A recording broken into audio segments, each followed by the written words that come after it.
Good morning and welcome, Bridge Nation, to the Public Eye and the Open Mind. I'm Ronnie Thwaites, and with me is the Honourable Pearnel Charles Sr. We talk the affairs of the nation, the liberty of the people. We reach out beyond the shores of this blessed country and link Jamaica and Jamaican lovers wherever they are. Welcome. Welcome to the Bridge. Welcome to the Public Eye. You can get us 876-551-5782. That's a WhatsApp and text line, and the studio line is 876-676-4996. Join us on the Bridge. Join us on the Public Eye. At 1 o'clock, or midday our time, we will join Irie Jam Radio in the tri-state area of the United States. Technology allows us to cross over the bridge. You join us. Morning, Mr. Charles. Good morning, sir. Morning. You're looking very sharp. Bright. Thank you very much for your compliments. I return them. They're well deserved on your part. I wanted to pick up as a first thought this morning something that Tony Rebel was just speaking about. He was on his segment this morning extolling the virtues of the coconut. Okay. Both as a refreshing drink. And the jelly nice, the oil is useful, but also reminding listeners about its natural health benefits. Yes. And he had done some research. What concerns me, and I'm sure you, is that the statistics that I'm familiar with says that over 70 million coconut trees are being culled. They're dying out for age, disease, etc. in parts of East Asia, the Indonesia, other places. We in Jamaica have the benefit of proximity to the United States. We have an equable climate. We have a mixed history of coconut production, because we know we have had the lethal yellowing disease and so on. But we have had one of the best commodity organizations in the country, which is the Coconut Industry Board, which I don't know if you know, owns a very considerable part of CEPROD, a very large corporation. We have over $1 billion, to my certain knowledge, available that we could be planting old coconuts all over Jamaica. Now, we have not been able, over several years that I've been watching it, to get the seedlings, to propagate the seedlings. Your son is the Minister of Agriculture, sir. When next you whisper in his ear, tell him that the coconut industry could be a major foreign exchange earner. Well, let me stop you right there. Because I am not a supporter of what you have said. No? No. Tell me why. Because I reside in St. Thomas for a while. Uh-huh. The Jones had thousands of coconut. Uh-huh. I was invited to plant coconuts. Yeah. I planted from the coconut board. Yes. About 300 or 500. In fact, all that has survived the yellow lethal were 3 trees. Uh-huh. And last week, I discovered 2 have gone down. And I said to the young man, had you told me when you saw the yellow on the first and I had taken it down, I would have had 2 alive. But I've now taken down 2 and only 1. Uh-huh. The only person in St. Thomas. Michael Black. And I understand that Michael Black patrolled the coconut walk like every day, every week. And he can picture when there's a wilt of the lethal, and he takes it down. Yeah. So he has that going. But there were thousands I planted. Yeah. The drones have not, I don't think they have 1 alive. Yeah. They all die. So what are you saying? Coconut cultivation is hopeless? I tell you one other thing. Where I live in Red Hills, when I look down in the plains, there were coconut trees all over. Yeah. If you stand there now and look, I don't think you'll be fortunate to see 5.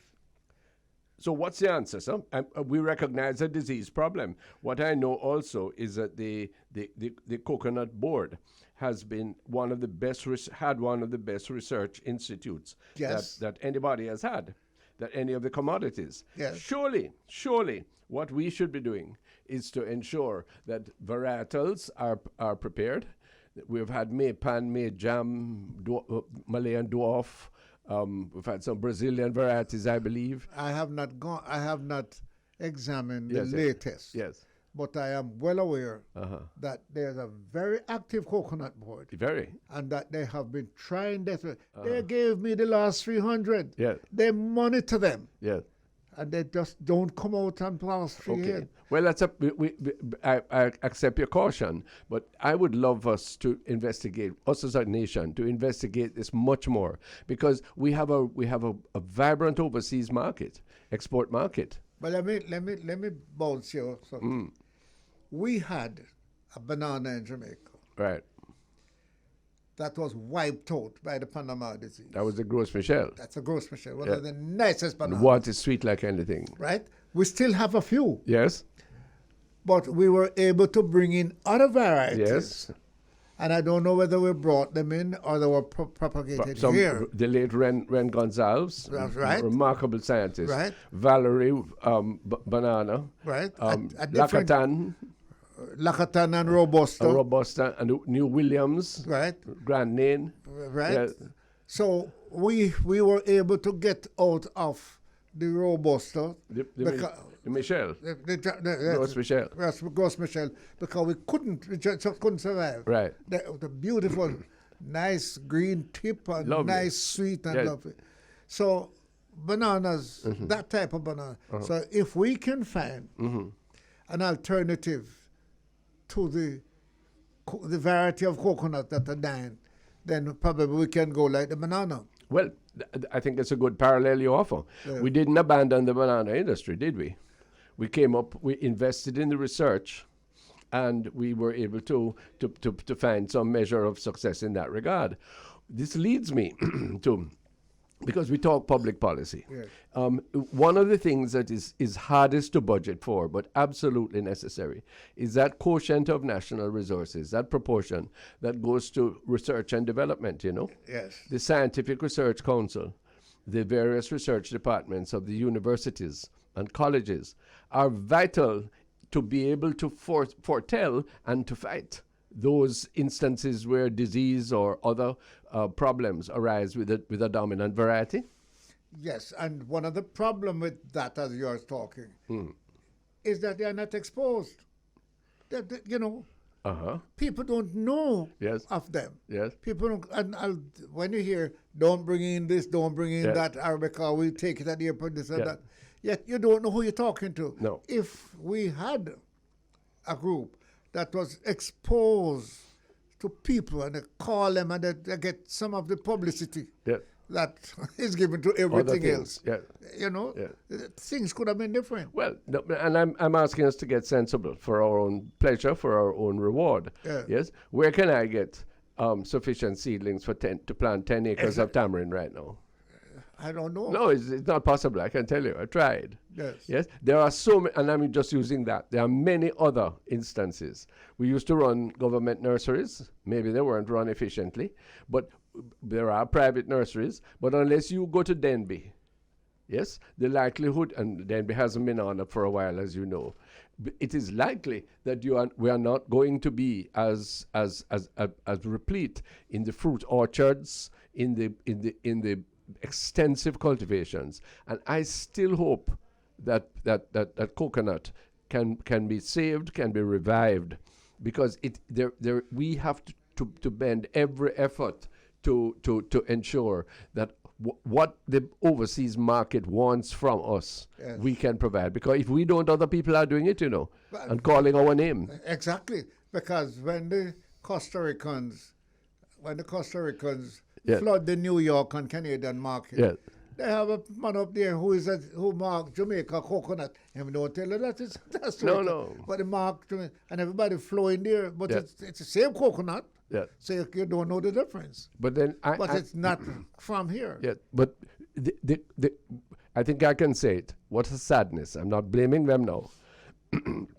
But the coconut water that, for example, Grace provides to Jamaicans abroad. Yeah. Many of them, we hope, listening to us.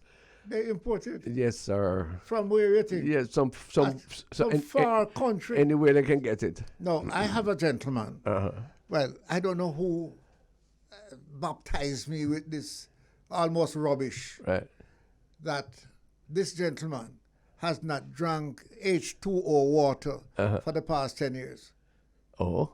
He drinks only coconut water. Oh, yes. And so this gentleman... He must live on Mr. Black Farm. Hold on. This gentleman from St. Thomas, Yeah. Mr. McPherson. Mr. McPherson said, Mr. Charles, I heard that your coconuts never survive. You know, I produce coconut water. Oh. And Ronnie, the thing has gone on to my clothes. I have a problem. Yeah. But for a big bottle, it's just $500. Really? So I can get my your four and 5. And it's cheaper to buy from him. Than to go to indeed. So I said to him, where do you get coconuts? He said, we can find them one all over St. Thomas. But as you have been saying, let's get 500 or 1,000 acres. Yeah, man. Can work. Well, one bus inside, they just wipe out. Let me not say if I were, but what a thought. Since Mr. Black has found the answer, yes, by his rigorous discipline, I would employ Mr. Black as my consultant if I were happenstance to be the minister. And I would say to him, Mr. Black, yes, please replicate what you are doing on Mr. Charles's farm and anywhere else. Tell us what you need to do it, because Jamaica's future is attached. Except I think we have a big problem with the growing up of the coconut. Yes. Mr. Black farm is a grown farm. Right. So he can take down the one and put it in. Understand? Yes. Now, yes, I'm going to tell you something now. Listen to me carefully about the coconut. Okay. Because I was considering a coconut tree. Just look outside at a coconut tree. Yeah. Put it in. It grows, let's say it's gone 6 months, 9 months. Pure leaves, right? Lovely, beautiful. Let's push it, go fast forward. A year, it starts to give you a trunk, and then leaves go. Yeah. A year and a half, bottom leaves falling off, right? And so on. Then we start to see blooming, coconut. Now watch the coconut tree for years. It's now trunk, leaves, coconut. Right. And the leaves keep falling. Yeah. We used to take them like bat, right? Sure. Like cricket bat. That coconut tree spend a certain time in life. When all the leaves fall off, it stops bearing. All that is standing here is a heart. Yes. The heart is still green. A little longer, the heart starts to quail. Yes. A little longer, it bends. Yes. And a little longer, the coconut tree starts to rot. From where? From the top? From the top. My goodness. From the heart. So what is the message that you are drawing from these lyrics now of nature? Well, it is something that you must understand. Understand? It is very rough. It's very rough, but you have to understand what life is about. I think it represents life. Okay. Yes, I like the imagery. And it's frightening because I'd say it starts at the top to die from the top, and the heart bends and the heart fall off, and it don't rot. Even when it is rotting coming down, the bottom is still good, but it cannot spring again. No. So I will have to use that imagery in my next sermon at a next funeral. Yes. Aha! two gentlemen of considerable age, drawing inspiration and emphasis in a somewhat dark way from the fate of the coconut tree. This is the public eye. When we come back, Danielle Archer of the Advocates Association joins us. Soon come back. Welcome to the public eye on the Bridge 99. We're bridging the gap between Jamaica and the Jamaicans in the diaspora all over the world. A unique feature of broadcasting, appropriate to the age. Pearnel Charles and myself make the link. Danielle Archer, good morning. What a pleasure. Good morning, Reverend Thwaites and Father Charles. How are you both doing this morning? I will let Mr. Charles answer. I am very fine, except a gentleman just called me. You were listening to us a little earlier? I was. A gentleman just said, Mr. Charles, the difference between the coconut and the banana. The banana is the same thing, but the banana produce a whole leap of banana coming up, and the coconut can't produce none. Boy. So how you apply that lesson now to the life? Well, all the way not produce the same thing. I think that you have to do some personal analysis and put it to yourself. Yeah. Right? There's some coconut tree that then the man goes, well, when the coconut grow up top, that coconut can plant. But the bottom, this the man, banana, the bottom. This man has come here with his St. folk wisdom. Once again, Miss Archer. And here is it. He's saying that the coconut tree, when it go for dead, it dead from the top, not from the bottom. Yeah. And he's right. And he both he and I are white-haired old men. So what are we to say to a bright lady like you? Say that the bottom is more level than the top. You can say that too. And you can also say that we need to be careful how we live, because we can look good from the bottom but not going up top. Yes, and the banana bottom produce a whole heap of young banana. Yes. But the coconut top, bottom not producing. Right. But the coconut, be coconut and the coconut produce young one. Reverend all right, Miss Archer, let's go.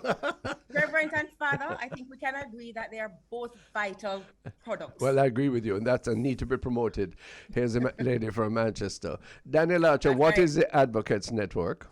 The Advocates Network, thank you, gentlemen, for inviting me onto Bridge. We appreciate you being willing to share our information. The Advocates Network is a group of individuals and civil organizations that come together. We're unaffiliated, non-partisan, just Jamaicans who want to see better governance, improved governance, and we advocate for human rights. Essentially, that's what we are about. It's called the Advocates Network.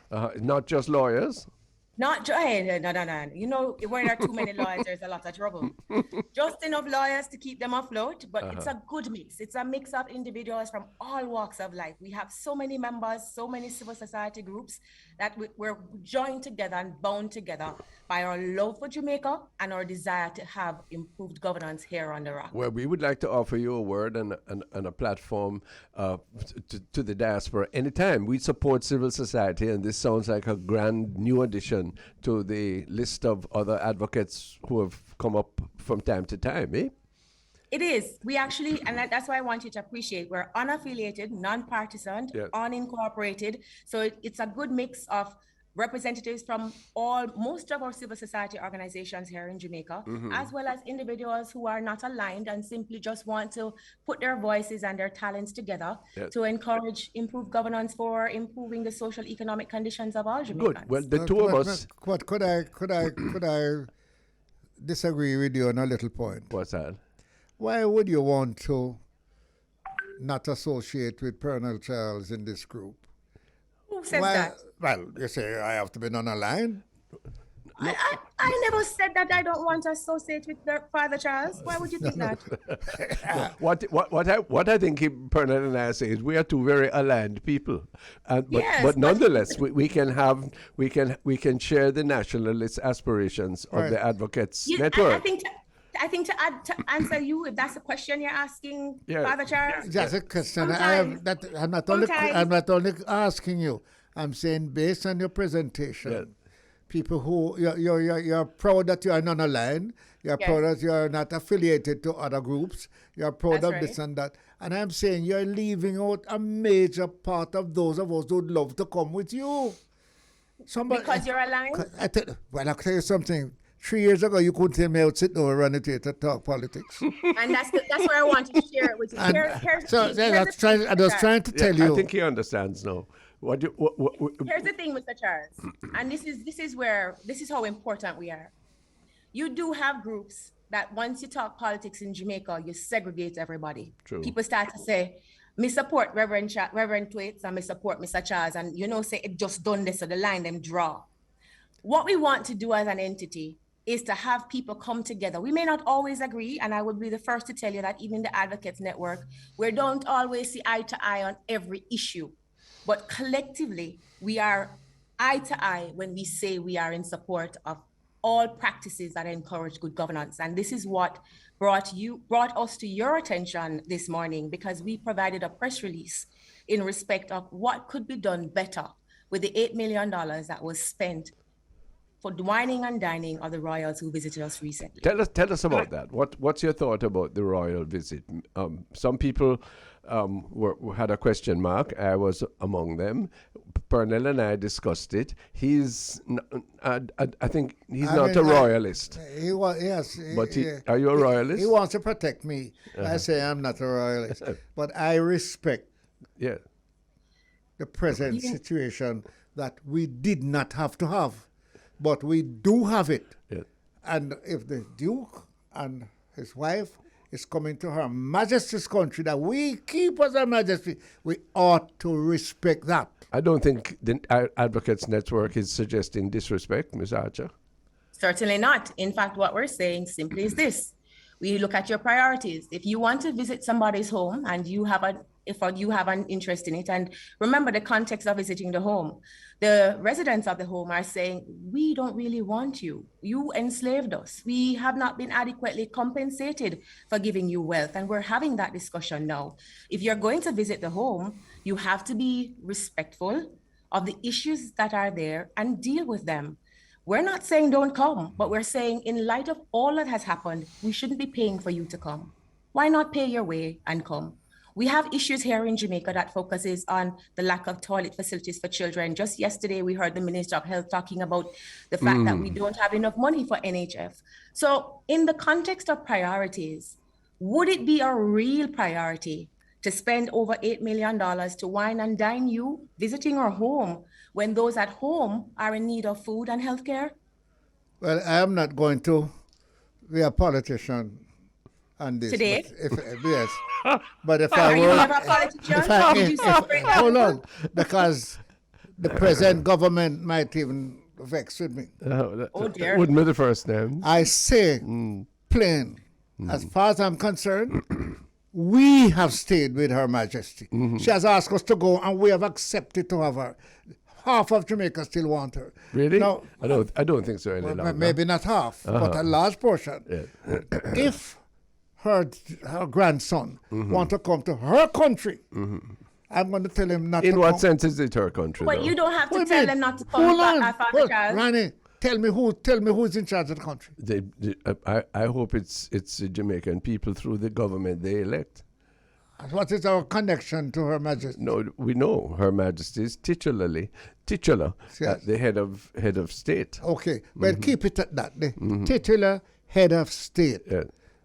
That is why I wore the wig. The wig, The wig. Because I said, you caused me to do it. Yeah. You would not do change. You want to stay with the Queen. And you want me to put, I take off, and I'm a radical because I take off hat. Foolishness. Well, but to get back to the point, I still believe that we got more out of the visit than we have given. £250,000. Well, what did we get out of the visit? What did we get out of the visit? Publicity? Check with the Minister of Tourism. You mean? Check with the Minister of Tourism. More Britons as to how many people have come here because of as a result of that. As a result of that. I'm surprised if that were so. No, don't be surprised. If Danielle Archer, if the government made a calculated decision that a cost-benefit analysis that we would gain more than we expended, then that would be some reasoning or some acceptable thought. Would you think?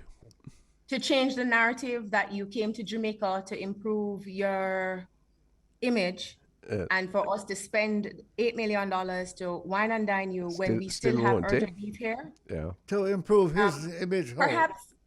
Well, that was how it was. As far as I'm aware, Father Charles, with respect, part of this tour of the Caribbean was to improve the image of the royals. Well, let me tell you something. I don't know for the rest of the Caribbean, and I don't know for the rest of Jamaica. But what made me proud is the operation of the people at Trenchtown. The people down there who we visited. The people down there want little excitement.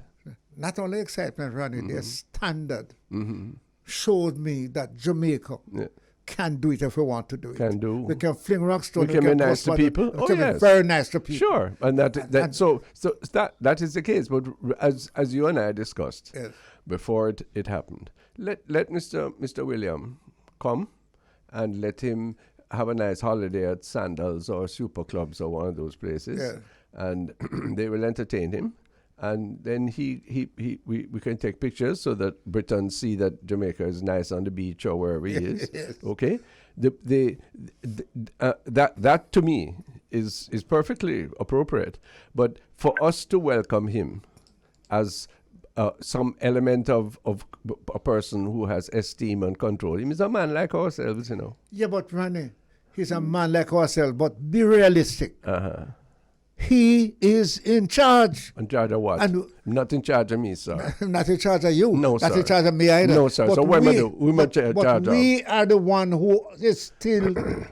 So I don't want to, if even taking your point that we have contrived a constitutional arrangement which embeds the British monarchy. Danielle usually is my lawyer, you know. I'm being her lawyer now. There's no need for us to emphasize that, to rub that in. No. I am not re-emphasizing it already. No, you are well aware of my radical part. But I have to recognize certain facts. That to spend £250,000, right? On a visit. Yeah. Well, I don't share your views there. Danielle. I wanted to share with you the recognition that, and I think, and a colleague of mine, Kenyatta Powell, put it quite well. He said, when you look at minimum wage being $500,000 for the year, spending over $4 million in 48 hours for a dinner, much less $8 million in 48 hours, is insensitive at best. When you look at our conditions, in spite of how we may feel of the benefits of the royal, in spite of how you may feel that they are quote unquote the head of our state, it is still something that is insensitive because there are other things that we could spend the money on. I'm very pleased, Father Charles, that you raised the issue of the Queen and who is the head of state. Because when you look at the issue of the Governor General's office and you recognize that we contribute over $470 million to run it, the Advocates Network has not been able to obtain how much they spent on the royals visit. So whilst we may be talking about $8 million coming out of the office of the Prime Minister, we still don't know how much was in fact spent by other agencies. Yes, it was good to see the behavior of persons at Trenchtown. We don't need to pay for them to come and see that. We can do that anytime. We have bathroom facilities. We have schools and students who have been deprived of an education because of COVID. The fact is, if you want to look at improved governance and better governance, our position is that this $8 million and more, whatever was spent to facilitate them, could have been spent on other areas that require greater assistance at this time. And the Queen has, hold a second, Father Charles. The Queen also has great wealth. Nothing precluded her office from paying for the entire trip as a goodwill gesture towards her commoners. Well, let me just tell you, Mr. Thwaites will tell you probably after the year that you haven't said anything that I don't believe in. Yeah, but I don't understand it's true. So why are you defending something else publicly? Because, Ronnie, I've said that to spend £250,000. But we've been doing this for a long time, you know. Of course, and we are spending more money in Jamaica on lesser things that could do exactly what she's talking about. Exactly. So we are wasting more money. What I'm hoping is two things. One, that the instance, limited though it may be in your eyes, will be a prelude to a very robust discussion about our connections with the United Kingdom.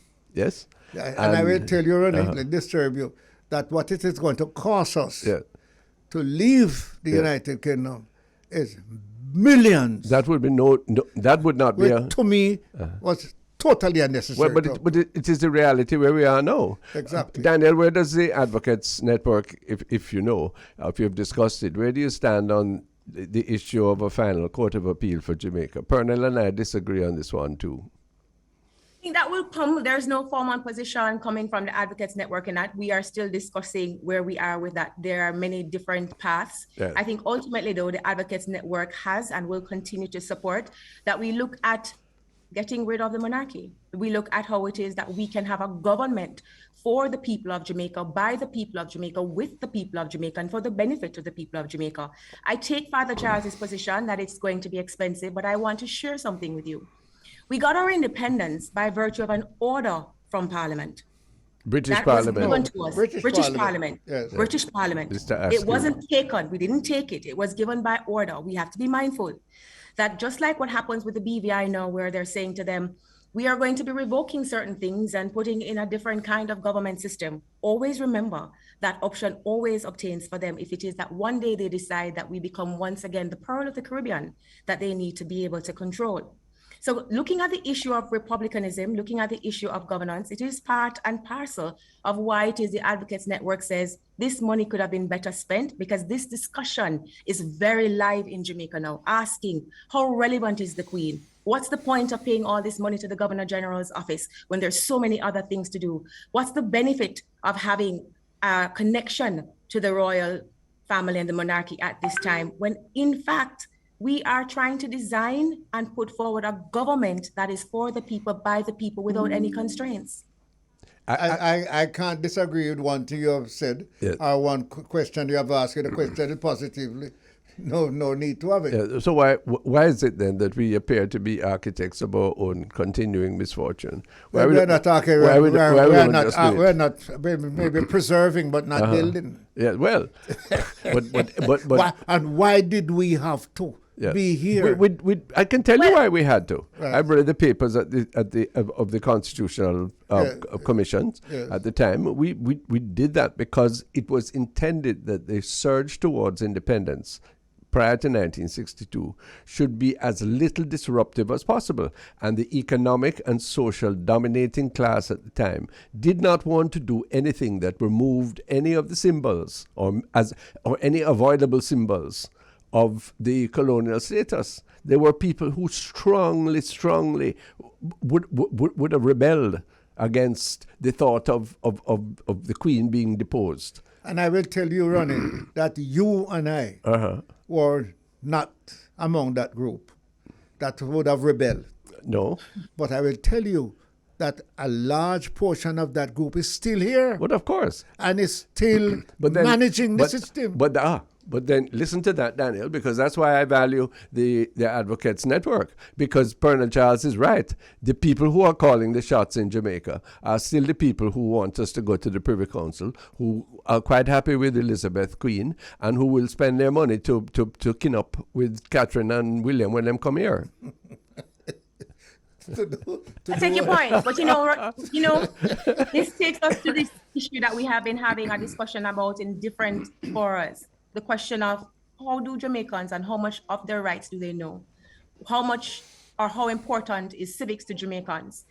And we have and must continue that discussion. And I think once we get the information out there and people start to understand the notations of the Constitution and the importance of it, Father Charles and Reverend Thwaites, it's education. It's public education. It's for them to understand the importance of their rights. We're not talking about juror shortage and this discussion about whether or not jurors should still be a part and whether or not you go to court and you still say, God live the Queen. These are things that most people don't hear about because they're not in the judicial system. They don't understand why. Well, we still talk about having a connection to the Queen with the Privy Council, as you have rightly asked. But these are conversations with respect that have always been of the intellectual era. So the regular man, we don't have these conversations. We're not educating them. We're not sharing them the information so that they understand that they are to be a part of the process. So once we get this information out through mediums like Bridge 95, with these kind of conversations, through the work of the Advocates Network, which contains individuals and civil societies, and we start to share this message and bring in everybody. So the simple man can understand the importance of being Jamaican and what it means to have responsibilities and rights. Then those who manage will be forced to listen to the views of the common man, because the common man is educated. He has the information to demand change. And that is how important the Advocates Network is. And it is that reason why we come forward and we say, we don't have a problem, with you whining and dining the royals. You can do that on your own, but don't use money that could be of use to educating children at this time, given the COVID loss. All right, can I bounce one on you? Because you have sold your what kind of Yorker you saying? No, you have sold your presentation so well. So what is it? My presentation right now. Go on. When are you going to look among yourself? When are you going to help get back the hundreds of thousands of children back to school? Why are you only at the top? When are you coming down to where we are? Your group. How much are you? How much are you going to help? Why you assume, Father Charles, that we're not in the trenches? Because you're not saying it. You're not saying it. No, but hold on. But Father Charles, you didn't ask me that question there, but I can't answer you. Yeah, man. We are in the trenches. We are in the trenches. We have individuals, we have groups who have not only donated tablets, but have given time. We are in the trenches ensuring that the students are found. We are doing the very best we can, but that doesn't negate. No. Reality. Hold on. Don't get me wrong. I am in agreement with you and the Queen. And don't worry about that. Now you start to come in my yard. Because why? Because I don't want you to be only up at government level. I want you to come down where someone not leave the bar, some picnic not going back to school because them get a less than minimum wage. But it is doing something a yard. So if you leave it, problem. There's something in the mass running that me and you and these people can make a big difference than 8 million Jamaican dollars. Well, okay, but what my response would be that the major way in which that is done, or ought to be done, is through the political process. And while I understand why the Advocates Network and so many others are avid about being unconnected politically, it is because we, the politicians, you're a Labourite, I'm a PNP, have really spent so much time digging out each other's eye that you have genuine people who are saying, boy, I'm not going in at that. And that is where a correction has to be made.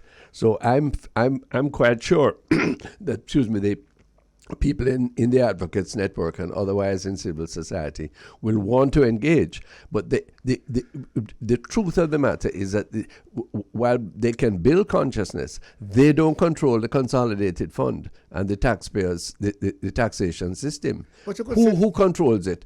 The people who you're aligned to and the people who I'm aligned to. And we have to change that. Well, Ronnie, you know that and I know. What I'm saying to the Advocates Association, what you have said is Advocates Network. The association is different. That is the position. They know how to come into me and your life.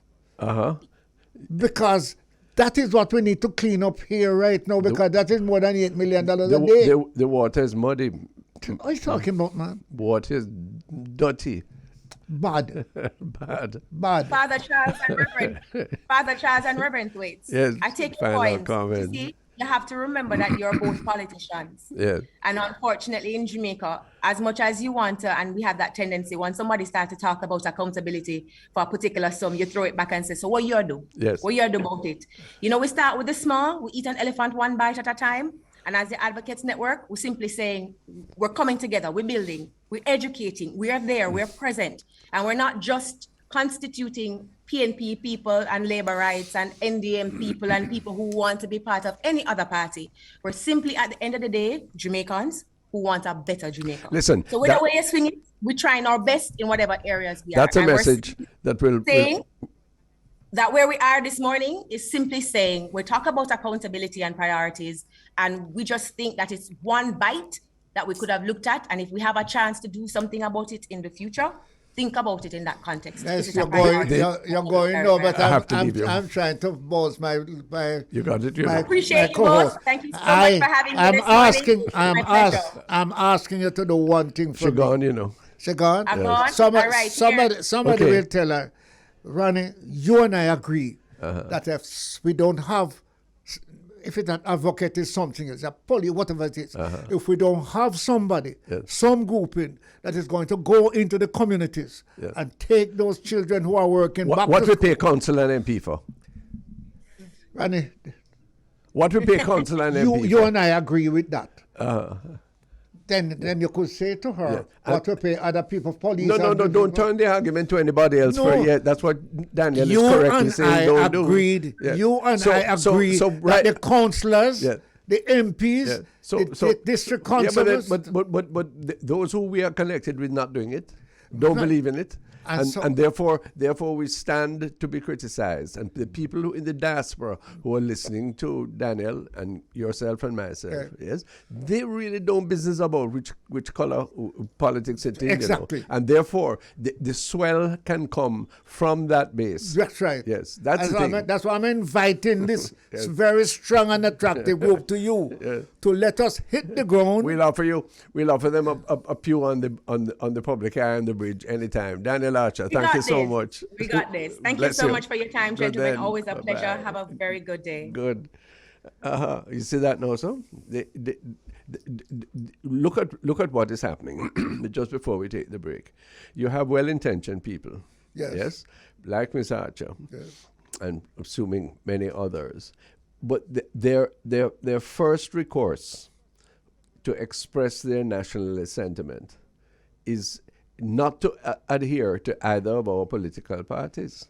Yes. No, you can say them Figwe or them soon. No, you're not going to say that. Okay, all right. Some people would. So the tribalists I would say that they would have been better in the present system to align. No, then they would be swamped. No, not necessarily. No, well, Friday, then if that is so, we're dead. Yes, well, that is so. Let me tell you something. That is so. If we are going to be afraid of the PNP and the JLP, right? No, the PNP and the JLP are not progressive organizations right now. Are not? Are not progressive organizations. So we then either have to make, I'm going to use a word, maybe not even English. No, I'm a member, you know. And proud to be. Progressivize one or find one that push them out. Well, that is why some of us adhere to one rather than the other. That is why some of us in times past, not to justify anything, got involved in a movement called New Beginning. Yes. And before that, many others. But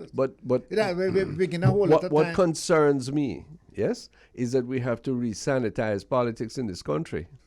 And because the only way in which those things that Danielle Archer and her group are advocating can really take bite is if it is done through a political prism.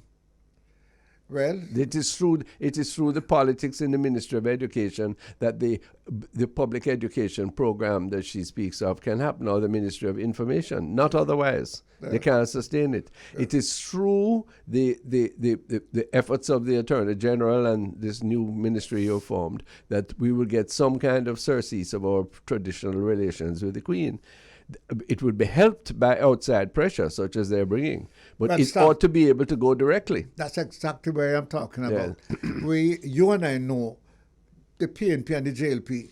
We have been in the cabinet. We have been in Parliament for years. We have seen discussions. We have seen leaders. So? No. I am saying if we have groups that coming like this one to say, listen, both of you, wasting time. We're either going to have to come with a new group or join one to overthrow one. But that's what I've been doing from the beginning, except we have not gone to overthrow the big one. Well, but you and I know who keep the two there. Well, I'm not, and as far as I'm concerned, I'm not prepared to live with that. So it has to change, you know. But but in fact, what I suspect is happening is that group who holds the power, who holds the restraint as far as necessary change is concerned, are getting more and more powerful and less and less. The poor are getting hungrier in this country, and the minority, the 1% or the 5% at the top, are getting richer and richer, and they feed your political tendency and mine, and we are not brave enough to cut those ties. A man just called me to ask me to ask you. So why do you think, or at what stage do you think the slavery bill? Yeah? When things were getting how? Better? No. Same way? No. Worse? Worse. Okay, and what happened? They succeed, right? Eventually, but after too much blood was shed, we don't need to go that way again. No, but then, so you don't need to go that way. So you have to find a way that you can get the result. And that's why we are into the bastion of that, or the greatest possibility, is in fact the free press. And that's why I'm proud that you and I could entertain somebody like that Danielle Archer in this regard. Because but in slavery days that would never take place. Yes? Would never take place. Couldn't. They would have been paid not to. Look here, some of the things going on in America right now, and we love follow fashion America. Some of the things the right wing, particularly the Trumpists, are doing, yes, in relation to January the 6th last year. In any other country, those people would be shot. No, put it other way. If it was being done in a country near to America, they would overthrow that country. Well, indeed. And right now, the irony is exquisite. They might overthrow for themselves and weaken the rest of all of us in the process. So we have to have some clear thinking on this. But my distress, I'm pleased that civil society is rearing its head, because civil society has gone dormant largely in this country. Yes, I'm glad to hear that there's another group, a green shoot, another banana sucker to perfect our earlier imagery. Yes, but I regret that they don't immediately see a political future or a political alliance as a way to get them through. And the major political parties, and I say this with affection and loyalty, at the same time, yes, what we are doing is saying, let them go on, we listen to them, we give them a little way, yes, but at the same time is we rule things, and we will go to the next election and people will chop their teeth, and instead of 32% or 38% vote turnout, we will get 25. Yes, but... We don't realize, that is what I meant by the earlier expression, that we then become the architects of our own misfortune, to the detriment, not just of our own kudos, but rather for everybody else. Because if you control the purse, if you control the levers of government, yes, by whatever minority, at present and worse probably in the future, you are in fact holding, whether you want to admit it, where you are holding the future of the entire country in your hands. Yeah, but you missed one point that you didn't miss the other day. Well, that both of them are managed. Yeah. Both political parties. Yeah. My money, man. Well, who make us win? Okay. So we need to appeal. We need that third force. But that third force. Yeah. Is what you need to be looking at. Yeah, but they don't have any shekels. They don't have the power to become the chairman of the Economic Oversight Commission, which has done absolutely nothing. They have the money power to make you be that. Well, they have the money power to determine what they want. And if you think they don't, you shift and see if you go back. Well, don't care how good you are. Okay. Well, I don't think power is an end in itself. That's automatically good. And let me just go on. That is not to say, Ronnie, that they are anti-Jamaican. Yeah. They, in my opinion, have their own interests. Feel that where does the common good come? Their interest is coincide with what's good for Chrysler, for General Motors is good for America. Was a great statement of Calvin Coolidge. What's good for them? They are fighting for Jamaica too. When we come back, they say they take you or they take me because they want Jamaica to be certain. Foolishness. Don't work. Look at it. People hungry at street. Yes, and money I spend we shouldn't spend. That's the point. Not a dry moment on the public eye on the bridge. When we come back, we have other guests, but also we want to discuss the health care predicament that Jamaica finds itself in. It's not unconnected with the previous discussion. Stay tuned to the bridge and to the public eye. Entering the afternoon hours in Jamaica on Wednesday, the 4th of May. This is The Bridge 99 FM, and this is the Public Eye with Pearnel Charles and me, Ronnie Thwaites. We'll soon be joining our sister station, Irie Jam in New York, and the irrepressible Beau-regard. But in the meanwhile, Mr. Charles, I was very, very concerned with some of the statistics and the mood of the Minister of Health of Jamaica, Dr. Christopher Tufton, in Parliament yesterday. What he said is the health care system, he said many things, but the healthcare system is being overwhelmed by the increasing incidence of chronic non-communicable diseases, lifestyle diseases, notably high blood pressure and diabetes caused by inappropriate behavior, diet, etc. What do you think? Well, first I want to congratulate him, because it takes a lot of guts to go to Parliament to touch this issue. I must confess, I never saw it that way. Yeah. The cost of health care has almost tripled over a short period of time. 139%. How are we going to finance it? Yeah. That is one big thing. And if these various areas of diseases coming in on us, what's the future? Let me ask you a philosophical question to begin. What right do I have to drink, to smoke, to drive in ways that are going to be inimical to my health and well-being? And when that happens, I charge it to you. You know what right you have? You know who give you the right? Politician. Oui. One set of politicians is going to come and say, you're a wicked man. Mm-hmm. You take away the man's chance to go drinking like a rum, smoke him like a ganja on the corner, and do him like this. You can't vote for him, so a wicked man that. We have free health care for all. Hold on. But we can't pay for it. So you can't have it. So you drop down the road, there's not even beer rum for rum on you. No, you get a diluted situation. Yeah. Now, I'm in favor of health care for all. Yeah. Yes? Notwithstanding one's personal contribution to ill health. Yeah. I'm in favor. You still should get it.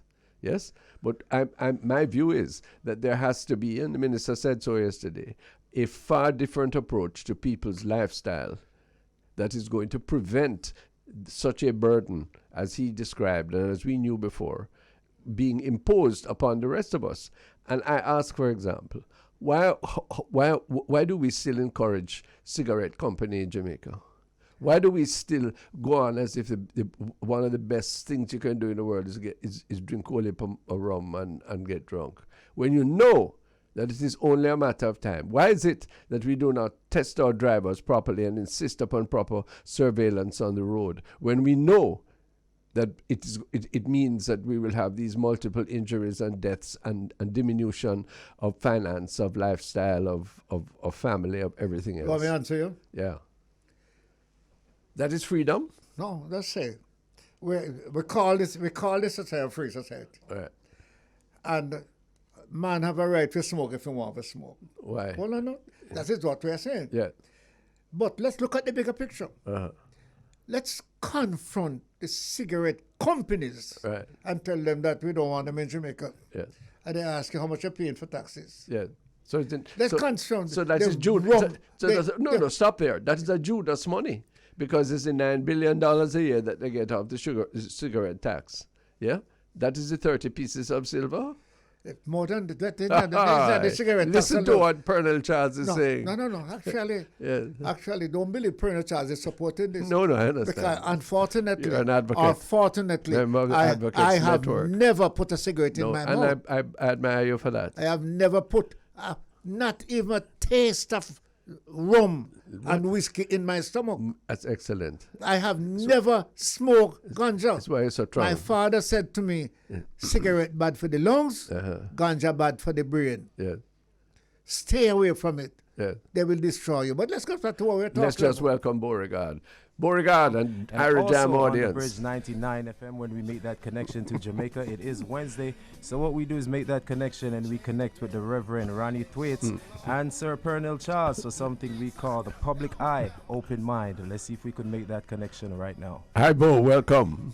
Good afternoon, gentlemen. How are you doing? We're fine, thanks. Brethren. Pearnel just made the declaration that him never smoke, him never take weed, him never drink rum or alcohol.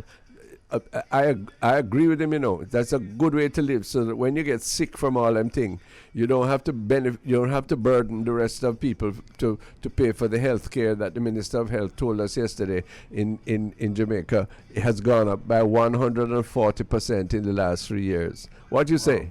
You're prepared to take the temperance promise? Well, I mean, we're all trying to live that healthy lifestyle. Are we?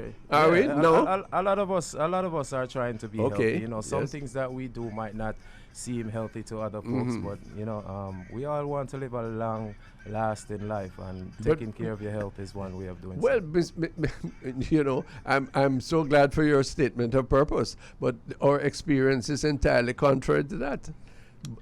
We in Jamaica prize doing things that are likely to depreciate rather than enhance our health, and we expected when we do so that the public, the rest of the taxpayers, you and me, would pick up their bill. Yes, because let me just show you a quick one. And Ronnie, you made a point earlier, and I want to give the credit to the right person. My mother. My mother.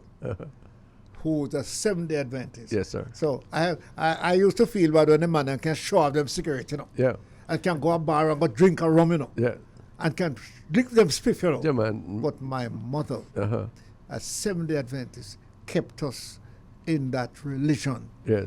And they're not only Seventh-day Adventists, there are other religions. Sure. Other family. Right? But I remember my father said, you are fortunate because me not saying you're going to go light a cigarette, come give me. Yeah. Because you're going to take a draw. Yeah. Me not saying you go like a ganja speak because you're going to take a draw. Me not saying you go throw no rum because you're going to take a taste. So all of these little things, Randy, was a family. Yeah. And there are many families in Jamaica who have done that. Yeah. There are some not even say Adventists who do the same thing. Yeah. And they say to Randy Thwaites, look, we have a standard that we have to meet. Yeah. Drive slowly. Yeah. Take care. Beau-regard, what you say? It's good now that we're finally realizing the benefits of the plant called marijuana after all these years. Really? Okay. What are the benefits? There are many benefits, many health benefits to the use of marijuana. Okay, accept the health benefits, yes. Yeah. Do you know anybody whose health has been improved by smoking weed, though? I know people who have said that marijuana has helped them with certain situations. Yes, definitely. I believe I've heard that sometimes it can alleviate pain in terminal cases of cancer. Stress relief, depression, things of that nature. Oh, yes? Anxiety. A whole bunch of maybe psychological aches and pains. Okay. Yeah. Well, I'm not ruling it out at all, but I feel that we should be extremely careful about any aspect of lifestyle that is likely to cause detriment to ourselves, which we then bill to the other people, to the rest of the people. What do you think there? Definitely, true indeed. That also makes me think of the case that we now see going on in the Supreme Court, the Roe versus Wade case. We are talking about our health, but there's also the situation of people not getting a chance to live their life, before they're even born or anything like that. Yes, that's my concern about that too.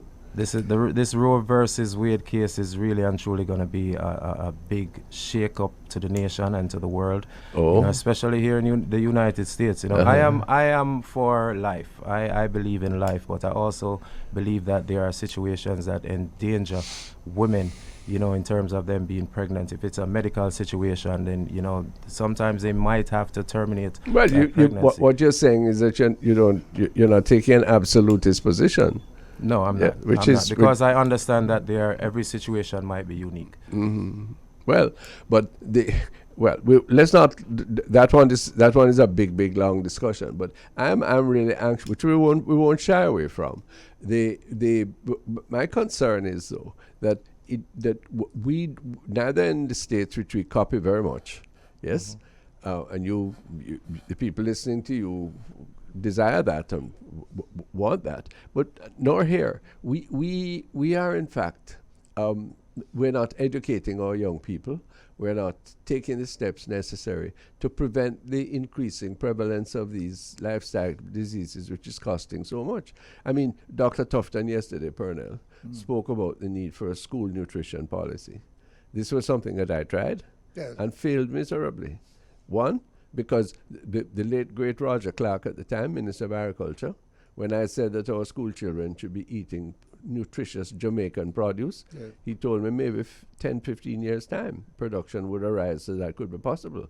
In the meanwhile, the importing class in Jamaica, several companies, I could name them, were lining up to take the contracts every year, billions of dollars, to bring in fruit concentrate from Vietnam to give Jamaica Picnic in Lime Tree Gardens in St. Anne.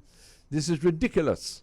And we failed to take the necessary steps. We wring our hands about the number of people who were dead on the road, not to mention the injured. The cost to insurance, we pay it gladly, yes, or chips our teeth, when we could do something about it by ensuring that you don't have a corrupt licensing regimen in Jamaica. And we don't do it. And we have symbols as if we are doing it. But the point, and I wish you to repeat a point you make earlier. I am not saying that out of rum, you can't get some good, I'm not saying you can't wet your forehead with it if you have fever, don't you? You understand? Follow me? Mm-hmm. But you talk about lifestyle. Mm. Now, you go on the corner, if it's one of those young boys, every one of them have a ganja spliff in their mouth. Mm-hmm. So, are you going to tell me that is built in Jamaica? No. So, Beau-regard, when man free in Jamaica, I'm sure you're free in New York City too. Yeah. Any given time, you will see a man with a rum and a boom and a ganja spliff. What that good for? No, I'm not saying that we encourage the youths of Jamaica to hang out on the corner and to just drink and smoke. No, I know what is. Sometimes it's not just looseness. But sometimes I'm so frustrated, him don't have nothing to do. Him draw a blank. I have to come out of the room because the girlfriend said, don't come back in until you bring something. And the rum and the boom and the cigarettes is just kind of an anesthetic for him. But we have to change up the society, so we do it in a different way, B? Yes, I agree. Yeah, I agree. Well, God. Are we educating our children to avoid these things, Mr. Charles? Why are you reading my script? Because, Ronnie, the point is, children live what they grow and see. Mm-hmm. I would be a big smoker today if my father used to smoke and send me go light a cigarette, come give it. And all of these things. So, family has a great part to play in the bringing up of children. Mm-hmm. You understand me? And religion has done a lot for us too. So I'm not saying that somebody can't say, boy, me was so sick and me get a little rum and me get better. Mm-hmm. But that's not a lifestyle. Boy, me was so sick and me smell ganja. To me, if me smell it, me sick.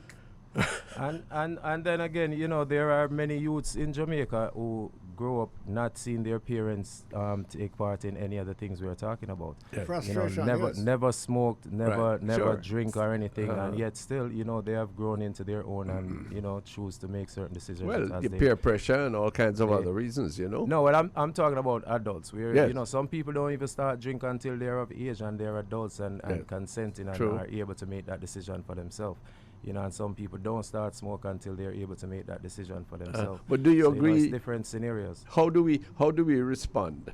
How should the government of Jamaica, who is listening to us, one hopes, how do they respond to a situation where the costs have gone up almost 140% to provide basic health care? Not all that stoosh, but it's a good effort. And as the minister said yesterday, is likely to further increase given the world situation. Leadership, Ronnie. This morning, both of us were talking. Yeah. And we concluded that real leadership shows up when you have a crisis. Yes. We do have a crisis now. And whether you win or you lose, you are put in there as leader. You've got to take that in charge. So you're going to say to me now, you have thousands of children in school, and all them drinking the sweet drink out the road. Yeah, and you can't do nothing about it. Well, one of the things you can do a great deal about it. Yeah, and but it might cause you to lose political power. So what? You save lives. But we don't reach there yet, and we've been coming there for years. We still don't reach there. But the point is, and you're right, Ronnie, when you were Minister of Education, you knew that if we were to change the style of just eating for our children at the school gate, we could avoid obesity, with all of its consequences. Because everybody loves sugar. Sugar is of course, most addictive substance, Bo. My wife asked me, if what you say is true, I don't know how you're here. Ronnie, we come from a little place up in the hills there, right? Yeah. And there was a thing called coarse salt. Was this coarse salt? Yes, sir. Coarse salt is a big grain, and not fine grain, big grain. I used to throw them out and crips, the salt, nice. and she said to me, and I talked about one time, all of us used to eat salt. Eat salt. And she said, and your pressure is 20 over 80. You understand? So some people die. Yes. So but some Beau-regard is right. Beau-regard is right that there are certain things that some people get good out of it, where the majority might be destroyed. Yes. And let's get back to the point you're making, Ronnie. What can we do to help along the line that the minister is talking about? The minister yesterday. Yeah. The minister's presentation yesterday. Yeah. What vibes are we sending out from here? Well, what I want to do is to say the minister clearly analyzed the situation, and his earnestness and good intention is clear, and I support that. Yes. But the weakness of his measures to take us away from that situation is something we'll discuss when we come back from the break. Yes. But I found those lacking, and this is I amplify that into a general criticism that we know what needs to be done, but we are so afraid of people disliking us and not voting for us, or rebelling on us and go up on the street corner and demonstrate, that we refuse to take the required steps that would at least sufficiently disincentivize things like eating crude salt or sugar or in abundance, or drinking. Give the children only sweet drinks. Yes. Only sweet drinks and sweet cake at the roadside. A word from you, Beau, before we take the break. Yes, just speaking about educating our children. This week we are really focused on celebrating our teachers. Yesterday was Teachers Day here in the United States. And today is in Jamaica. In Jamaica. Yes. And to yourself, I just want to commend you, and say thank you for your concern and your contribution to educating the youths of Jamaica over the years. Man, that's very kind of you, and we extend that congratulations to all those who undertake the profession and the ministry, the vocation of teaching. Yes. More on that when we come back. This is The Public Eye and The Open Mind on the Bridge 99 and Irie Jam. We're all part of the same movement to link Jamaicans all over the world, to increase the consciousness, to improve the perceptions of lifestyle, to move things forward. Soon come. This is The Public Eye with The Open Mind on the Bridge 99 FM.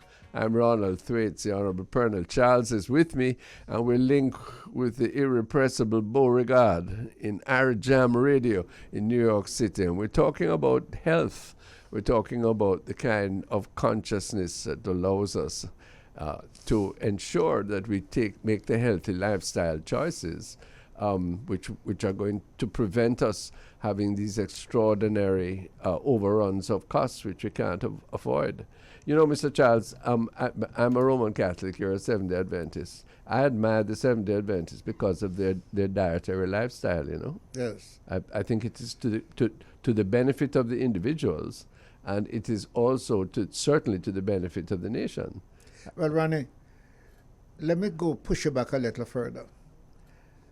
I think that we have not emphasized much of what the minister has done yesterday, Tell me more. to go to Parliament and said he don't want to be looked and say he's in the wrong jungle. He wants to start now. This is a campaign that the country needs. Sure. So, and it's best to start with the government. Because you have the institutions under your hand to give directions. But what? I hope so. So I hope it's not just an announcement or a recognition of what is there. Right. But we, you and I, are ready to throw our minds, our positions, in the direction of making it better for our children. No, because if they continue to run it, we will not be able to find money for the health. To pay, no. Now, tell me when you're ready, please. The issue of school feeding. Yes. Yes. I happen to know that copious work has been done to develop diets that are healthy, appropriate, locally based, local product based for our school children. So there need be no long period of waiting for Mrs. Williams and Dr. Tufton to come together and insist. Now, people will say, parents are free. You can give the child whatever they want. No, you can do that, but you must recognize that you're doing that at the detriment of your child. You're doing that contrary to the national policy of the country, and you are putting a burden on yourselves and on everybody else in the future when there's a pop down of that child's health. But there's an apology in your presentation there. Let me tell you. If you are going to say you can give your picnic them sweet song if you want, and this and that, but when they get sick, they're going to fill up the hospital where I have to go because I didn't do it. So you have to take a stand. And the stand is simple. If you are a leader, compulsion, you have a crisis, demonstrate leadership in crisis. Well, yes. Now, identifying it as Dr. Tufton did once again yesterday is good. But that's only the first step. And we have to support him. Yes. But and there's some hard decisions. In the break, we were talking about tobacco. Yes. We, in my view, we should do everything to disincentivize tobacco use. Yes. But that means that we're going to get less or no tax from the tobacco industry or from the rum industry, as you were quick to add. And those are two of the two big money things. Money supporting the tax position. So we have to. So they're going to come and say we can't build no more school, we can't clean no road, we can't give no social security. Yeah, but that's a false argument. It's a regular one, and it's a sleazy one. It doesn't really work that way. There are much more things that we can do to gain public revenue than to have to do that kind of thing. Can I share a quick little one? Sure. When those guys used to come all before my yard and stand up, back them like something and draw them cigarette. I wish I could have drawn it, Well, it was exciting seeing man draw a cigarette on Sunday evening and you can, but Mama is there. Yeah. And if Mama catch you go close, she'd bring you in. Right? So the strength of leadership and of family in the family. And so government can't worry to say, listen, I might lose. Yeah. You have to do what you have to do. Yeah. If you're convinced, as Tufton has said yesterday. What you say, Beau-regard? Do you think we have that strength of character that Pearnel Charles is remembering from his childhood in St. Anne? Yes, I think a lot of us definitely do have that. But, I was just here thinking about, growing up in Jamaica, growing up Jamaican, you couldn't help to avoid the, what do you call it now, the rum cake. The sorrel with the rum and the carrot juice and those little things, from you're young, you get a little taste of those things. Just thinking of what Sir Charles was just saying. So it just brought me back to my memory. Well, moderation is one thing, Use in moderation is at least permissible. But where the use becomes detrimental to health or addictive, then it makes no sense, eh? Yes, I'm hearing you. You know what my father used to say? Last comment before the guest. He has never seen a madman who don't smoke ganja. Oh boy, But he has seen a lot of ganja man who not mad. He has never seen a madman who is not a ganja smoker. Beau-regard, smoke that one in your pipe. Hello, Mrs. Karen Wilson Robinson. Greetings to the attorney. Good evening. Thank you so much for joining us on the bridge and on the public eye in Jamaica. Mrs. Wilson Robinson is Vice Chair of Team Jamaica Bickle. You have to bring us up to date. The Penn Relays have once again been dominated by the Jamaican teams. Is that the norm? It's the norm. Of course, our teams did very well, running away with a lot of the Championship of America races. Edwin Allen, they took the 4x100 with the 3/4 of the quartet that hold the world record for the 4x100 from Carifta. Listen to me. You understand that our co-host here is a Clarendon man, you know, and Okay. and one of the inheritance of Edwin Allen's prowess. Ed Allen. Yes. Yeah. So here you're giving him really good news. So the Jamaicans excelled as usual. Absolutely. Yes. Their 4x8 team also took it for Edwin Allen. So yes. And the girls as well as the boys. No, this was the girls. This their was the girls. 4x800 Yes, team yes. also I took know the that. Championship of America. But I meant, team. but that's big news, and that feeds our Olympic hopefuls for the future, doesn't it? Absolutely, and the boys did well too. Jamaica College narrowly mistaken the 4x800 Penn record, and narrowly mistaking down that record as well. Mm-hmm. So it does bodes well for the future of our senior teams if these students continue on this trajectory. Tell our listeners what's behind the Penn Relays, and tell us very importantly why you associate with Team Jamaica Bickle at the Relays. Certainly. So Jamaica started participating at the Penn Relays in about 1968 at the urging of our legendary Herb McKinley, who encouraged the Kingston College team to participate.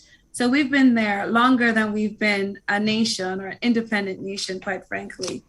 And since then, the Jamaican teams have been coming. It's an enormous opportunity for these students to showcase their talent, and more importantly, it's an opportunity for some of these students to potentially get scholarship offers for colleges here. As you know, track and field is a sport where you really don't need a lot of resources. So most of the students who participate often come from a low socioeconomic background. Yeah. So having the opportunity to get scholarships just based off their talent is great. And, they go on to do great things. We have quite a few success stories. As it relates to Team Jamaica Bickle, we assist these students with their meals, transportation. We have medical resources. We get discounted hotel for them so that when they do come, they're comfortable. Our whole hospitality initiative is geared towards making sure that, you take away that burden from the schools. Yes. And they're just able to focus on going out on the track, doing their best and making us proud. Oh, that's a tremendous initiative. That's a kind of partnership, is it not? That we need between members of, and Team Jamaica Bickle is made up of diaspora people like Jamaican diaspora people like yourself. Absolutely, it's all volunteers. Yes. We take time off from our livelihoods to go down to go and spend a week in Philadelphia to make sure that they're okay. But this starts not just when they come for Penn. You have the to work raise the starts money. weeks and months before they even get here. Yes.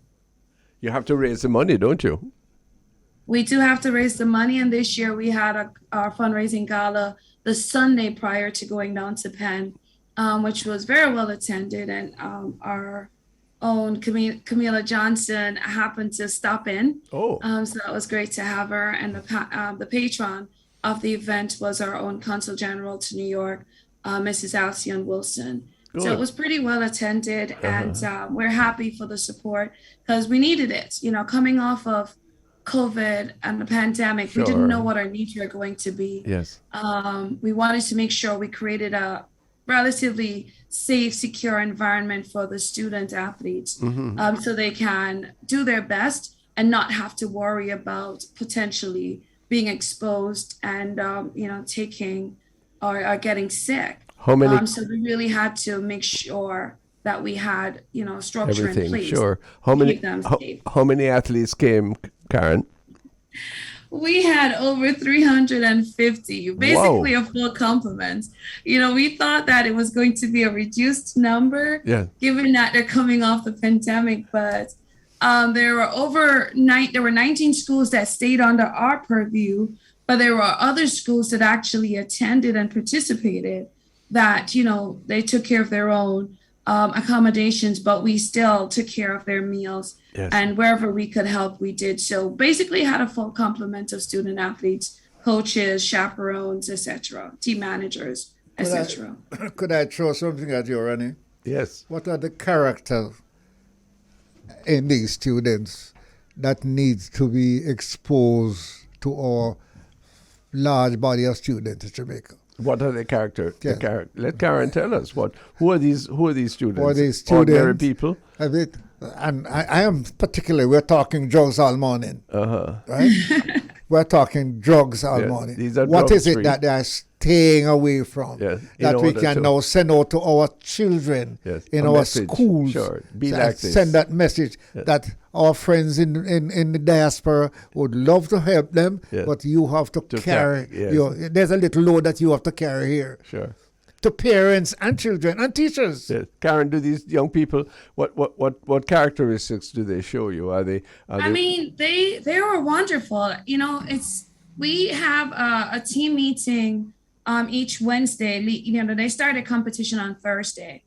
And we sit down and we talk about the norms. There are things that you can do in Jamaica that you can't do here. You won't get away with it.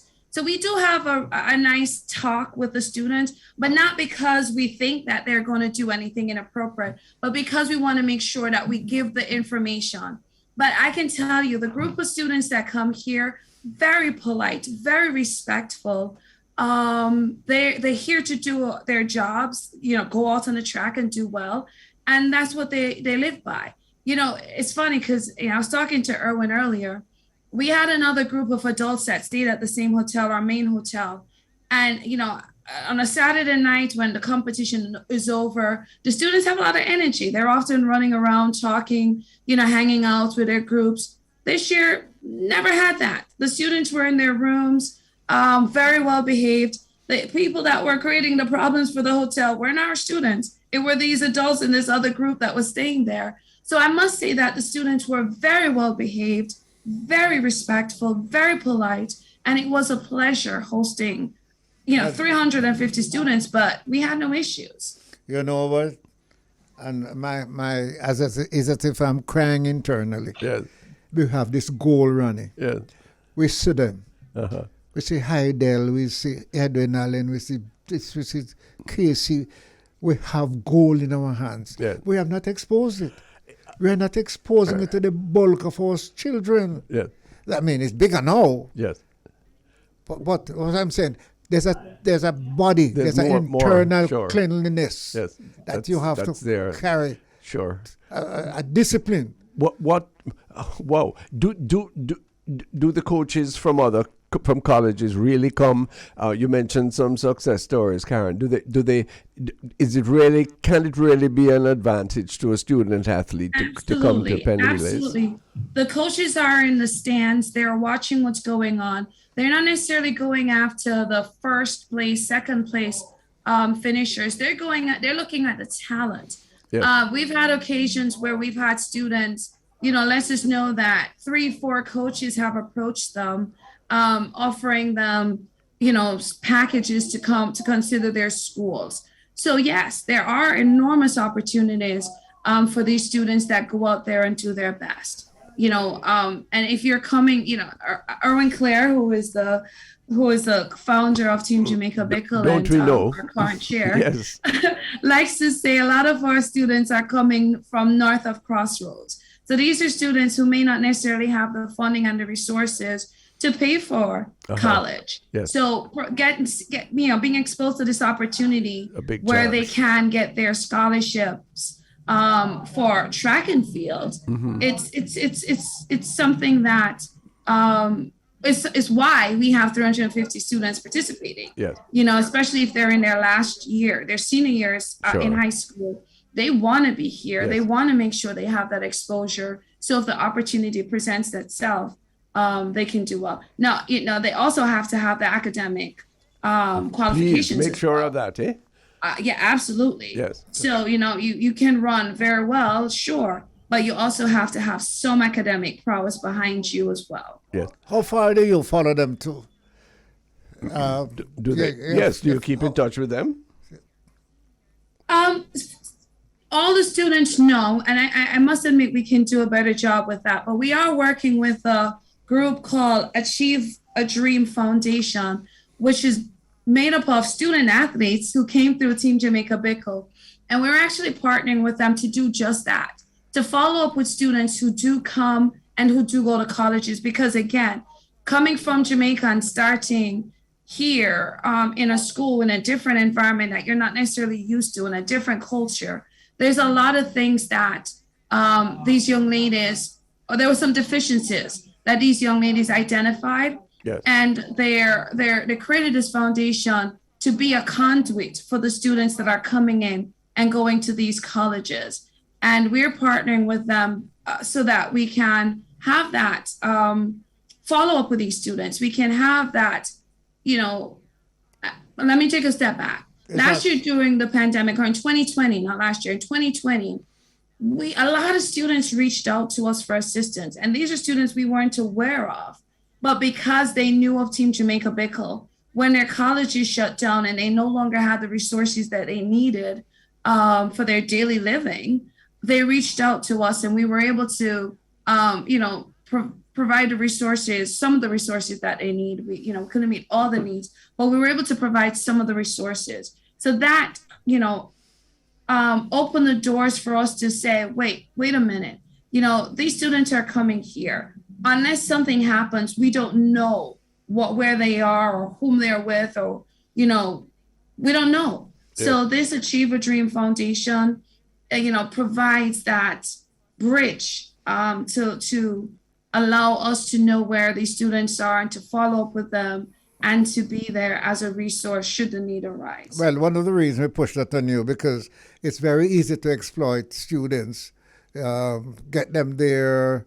They perform, some not going to perform totally, and so they are dropped out, and nobody really know where they are. So we hope, as you have explained, that you eyeball them, as they would say in Jamaica. You know where they are, and some that may fall on the highway. You know, have to tell them, change your tire and let's go again, you know. Well, you know, this is a tremendous partnership between people like your good self and Erwin and others in the diaspora. Karen, why did you get involved? I got involved because I love our students. I love track and field. It was one of the things I enjoyed when I was at school. I am a proud alumna of the Great Immaculate Conception High School. My goodness, of course. Look at that. And when after I finished law school and came back to New York, a friend of mine introduced me to Team Jamaica Bickle, and I really liked what they were doing. I really liked the idea of helping these student athletes during the duration of the meet. So I was introduced to Erwin Clare, and the rest is history. I could have said that to you. He doesn't take no for an answer, does he? Karen Wilson Robinson, thank you so much for sharing that with us. Thank you for the work you do with our young people. This is constructive stuff, and it's exactly what we want to be. We on the bridge want to broker to ensure that there is this relationship. So much is already going on. Hope to talk to you again. Don't weary in well-doing. Thank you so much. Thanks for having me. Karen Wilson Robinson, Esquire, Vice Chair of Team Jamaica Bickle, in making sure that our athletes are properly provided for when they come to the very, very significant and important Penn Relays. More when we come back on The Public Eye and The Open Mind. This is the Public Eye and the Open Mind, joining with Irie Jam Radio to talk about the affairs of the Jamaican nation, Pearnel, Charles, and myself. I just announcing to Pearnel, we've heard of the sad passing of former Senator Paul Miller, early Minister of State in Health in the 1970s, and a very active member of the United Church of Jamaica and the Cayman Islands, and very engaging in the Ministry of Schools, building up the schools of that denomination and others. And I can say about Paul, I don't know who's going to curse me for it, but he's one who was not as hostile as I was to them. Oh. As he was to us. But confession is good for the soul. No, I think that Paul was, Yeah, he was a gracious person. A gracious person, too. Sure. Broader than politics. Broader than indeed. politics. So we thank God for his life. Let's go back with the few minutes we have to the fact that it's Teachers' Day in Jamaica. Now, Beau-regard was telling us why America has Teachers' Day a day before us, Beau? I'm not sure, Mr. Thwaites, to tell the honest truth. You're just too bossy and first, forward. But who teachers are accountable to who, Mr. Charles? Well, you know my statement on teachers. Tell me again. If there were no teachers, there would be no teachers. Okay. Teachers are responsible for the engineers. Sure. All the professions Everybody, of the world. all of us. It is teachers. The teaching profession is the greatest profession as far as I'm concerned so in the world. As I have said, and you laugh, that my teacher opened my cocoa head and put some black in it and said, hey, Beau-regard, you ever seen a picture of this man sitting beside me? Him head has is very unique, but it don't look like cocoa to me. Well, I will tell. I think I told you off the air. I can put on the air for the first time that Edward Seaga was actually responsible for my start in politics and coming up through the ranks. Parish council, MP, ministers. That was Seaga. So when my 80th birthday, he was invited, and he said, "Boy, Pearnel," he said to the people, "Boy, I don't know. It's a good thing only one side I made function." Because if the two sides was functioning one side, one time I don't know what to do. But I don't know if it's the black side or the white side. Well, this is the point, Beau-regard. We're going to have to take a raffle on that one, whether it's the one side. I also want to add that, in terms of just listening to your guests speak about all that they have done, Team Jamaica Bickle. Yeah, man. When you find out, let me know, please. Yes. And helping the athletes for Penn Relays, and bigging up teachers. I have to say much respect goes out to, and I spoke with the Honorable Bruce Golding on Monday about this, putting more resources into a college like GC Foster College in terms of, turning out more teachers. They have so many teachers they have turned out all across the island, all across the world, actually, and coaches and managers and physical therapists and, just in terms of helping our athletes at the early stages to develop our athletes so they can properly represent our island of Jamaica. Agreed, and I'm anxious to have your support before we turn to our caller. It is very important that the athletic prowess go alongside academic sufficiency. Yes. Okay. Yes. Because one day your body will you can't run no more. You can't jump no more. One fall. Yes. And therefore you must have proper academic and vocational qualifications to go alongside. You know how proud I am of somebody like Shelly-Ann. Shelly-Ann go through university and get her degree. Yes, and she have her profession side by side with her prowess in athletics. Yeah. Yes, I mean education is always at the forefront. Knowledge is power, and we always have to keep. Well, today's Teachers' Day. Let's welcome our caller, Richie Nibar. Welcome. Thank you, Mr. Thwaites. How are you doing this afternoon, sir? I'm fine. Please greet Mr. Charles and greet Beau-regard in New York. We're all listening to you. Right. This time of year is a time of year I don't really travel, but I had to make sure I was involved with Teachers' Day. Yeah. So what? So here at Haile Selassie I made the teachers a breakfast. I served them of their choice, good old Jamaican food, salt mackerel, and corned beef with green peas. Yes. And some good tea and coffee. They had loved it and appreciated it. Oh, well, that's what I was trying to ask you. Why you do it? Mr. Thwaites, what teachers put in in education, they will never get paid enough. And because I have the art of giving, and I realize the more you give is the more blessing you get back, sir. Okay. And I realize that somebody has to do it. I did something with the kids on Monday. I put aside $45,000 and give it to the kids in the school. I've been treating them for the whole entire week. Okay. And they just swarm around me like they see Santa Claus. Well, of course, but you are if you give them money. Right. But I want to make sure I told them I was going to spoil them this week. Yeah. And I went overboard spoiling them. Well, listen, the Beau-regard and Pearnel Charles, I know Richard Nebar is a Jamaican American working in the Boston area. And his devotion to the school he went to, Haile Selassie, knows no bounds, because every year and more than every year he's here and doing that. So I'm interested to hear that was what she did this time, and hoping that it will prove infectious for other Jamaicans in respect of their schools. Right. And I pick up the full package for the Teachers' Day function on Thursday. That's good. That's very good. I tell you, if more people would give, you don't have to be a millionaire to give. I give about $2 to $2.3 million a year to the school and more, but I'm not telling anybody to go overboard like me. I realize that I won't be here forever.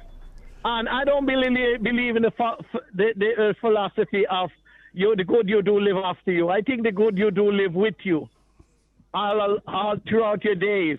Yeah. And I think if these students, someone told me that nobody has ever made them so happy. Well, that's good. They are so peaceful and they're so relaxed and they are so happy. That's cool. For that school, that's a good step up. Tell me, Beau-regard, before we go, the Union of Jamaican Alumni Associations, is it getting stronger? Is it No, because Mr. Thwaites, honestly, I will tell you that the corruption into it is not no unity. No, wait. We don't want to hear charges like that. Beau-regard, what do you know about that group? Is it are Jamaicans interested in their schools?